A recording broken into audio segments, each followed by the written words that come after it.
Hey folks, welcome back. Happy New Year. Evil DM here, back with another Papers and Parsecs. We're back for the new year with a brand new video.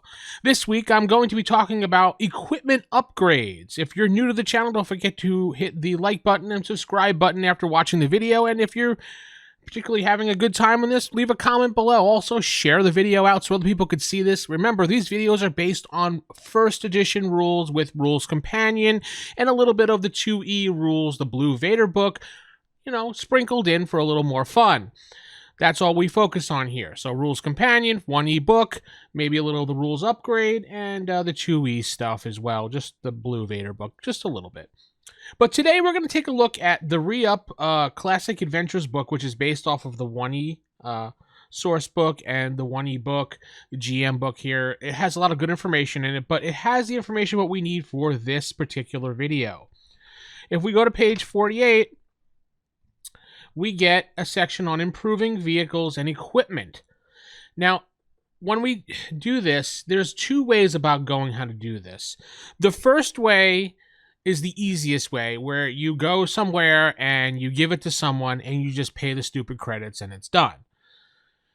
It's costly, and there's a whole section over here on the page about adding certain things to certain weapons. Cost 150 credits for weapons and to place them into armor and other pieces of equipment, and then you can add credits to add things to speeder size. And before I continue on, there is a scale right here. Now, when they talk scale, it's kind of a general little thing here. Character scale is basically anything that the character would have on them, in their hands, not what they would use exactly. When it becomes a little bit more than that, like a speeder bike type level or the land speeder, then you would go to this category here. Walker size, generally you're using this scale chart to figure out where it's going to land when you're doing the repairs yourself or the improvements yourself. But back to this aside, I just wanted to go over that real quick, but that aside, you can go over to here and it'll explain to you basically how to do it as far as just paying the money, getting it done. That's probably the easiest way to do it if your characters run into a lot of money. The GM can look at that and figure out how it's done. Now, let's say you don't have a lot of cash and you want to do it on your own because you have put all those points into technology and equipment and all those good things. So let's just say you wanted to, I don't know, increase your blaster, as it has an example here. So blaster does fall into the category of character. So, okay, great. Now I want to improve my blaster damage by +1. Because you have to go on, just think of it this way, when you're improving the blaster scores, or anything for that matter, it's the same as improving a skill. It starts at whatever the dice is, +1, +2, then goes to the next die. But when you do it this way, you have to spend skill points to improve it, just like you're doing a skill, plus you have to do credits per each skill point pip. So let's just say we want to sort of simple, and we have a blaster like it has in the example here, and it's 4D. Now, we want to make that blaster a little bit better. We want to tweak it, maybe give it an extra point of damage. Maybe we want to give it an extra 2 points of damage. That's fine.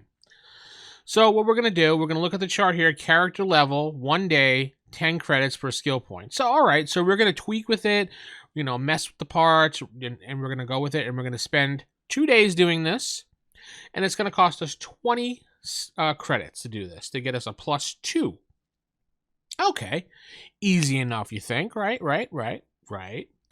But there's still one more step we need to do.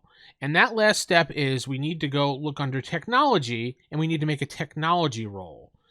And over here on the right where it says technology and improving equipment on page 48, it tells you the first pip of improvement on a die code requires a very easy 5 technology roll.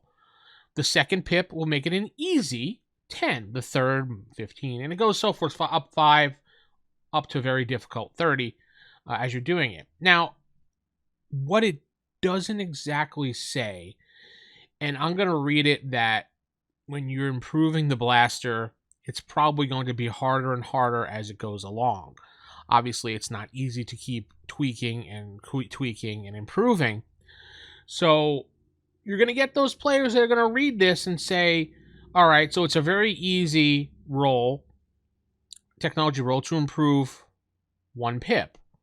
All right, but I want to improve it 2 pips, so I can either do it all at once and roll the 10 with my technology roll, or I could do it plus 1 pip, wait a few days, go back, plus 1 pip. That's 5 rolls on a bunch of days.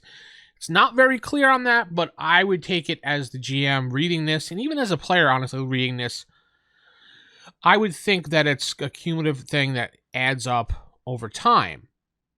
And just because you wait a few more days or you don't wait a few days, it doesn't really work that way. I mean, I could see people trying to exploit it that way by looking at it.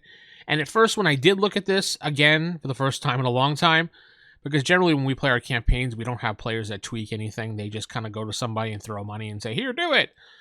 But some people have asked me, how do you do that? But here's how you do it. So now back to that blaster. So we're going to want to spend our blaster from 4 dice to 4 dice plus 2, like we said originally. So now that's going to be 4 skill points to get it to plus 1, another 4 skill points to get it to plus 2. So that's 8 skill points right there. 2 days to do the modifications, plus 20 credits. Got that? Okay. So our guy looks at his technology. He has 3 dice. He rolls it. He beats the 10. Whew! Blaster has been upgraded. You add that plus 2 to the damage. Done. Beautiful. Let's say you failed. Oh, you got a 9. Oh, well. Couple things you could do here. You can cry because you basically just lost your skill points and your credits, because that's how it works. But the item will still work as fine as functions. I mean, some GMs have done it that the item sometimes works, may overheat, things like that. It's really up to the GM how they want to handle it. Though the book just says you lose it, it's been wasted, but it still works as is. I think it adds a little more element to it. If say you get it, there's an easy roll, and you get like a 9. We'll say it works, but then it overheats sometimes until you can fix it again. I like that kind of that makes it more Star Warsy. It's kind of like those people that tinker on everything that, oh yeah, I got it, but it's just not quite right. So I think that's kind of cool to do things like that. You can also improve things like armor and adding things to the armor like equipment, but don't forget, every time you increase the armor strength, the dexterity is going to drop for that. But you can put compensators on that to counteract the minus the dexterity, and it does tell you right here that things like that will add an additional 3 more skill points per pip than normal. So is it really worth it to really go, balls to the wall tweaking your armor? Probably not. Maybe just to get a few things done on it, maybe sacrifice a few dexterity pips, whatever. I think it's worth it. I mean, it's really up to you as you're the player and you want to do it, but generally that's how it works. And you can do it for anything. I'm going to say if you're by yourself, things like speeders would be easily handled. Something like a walker size thing, I'm going to think you're going to probably need some type of repair shop, assistance, maybe knowing what time frame you're in. If you're in the Imperial Empire, it's probably going to be some type of permit you got to do, or maybe in Knights of the Old Republic, they're probably going to have some type of paperwork too as well. But who knows? But that is how weapons upgrades work in 1E rules only. If you have any other questions, leave a comment below. Tell me how you do it. Basically, how we've done it in our campaign is just pay a certain price and we can upgrade it. But there are some players that like to tweak and like to tinker. So here's the way how you do it. Page 48 of the Classic Adventures book. You can find this book by going to the D6 Holocron website. You can also go to the Facebook group, West End Games or WEG Star Wars First Edition only. We have it listed in our file section there. But probably the D6 Holocron download section is probably the easiest place to find it. Or you can go to rankerpit.com and they have it in their forums, I think their tools download section, I believe. So Hopefully you got something here today. Don't forget to like, comment, subscribe, click that bell notification for the next video, and keep it original, keep it old school, and good night, everybody.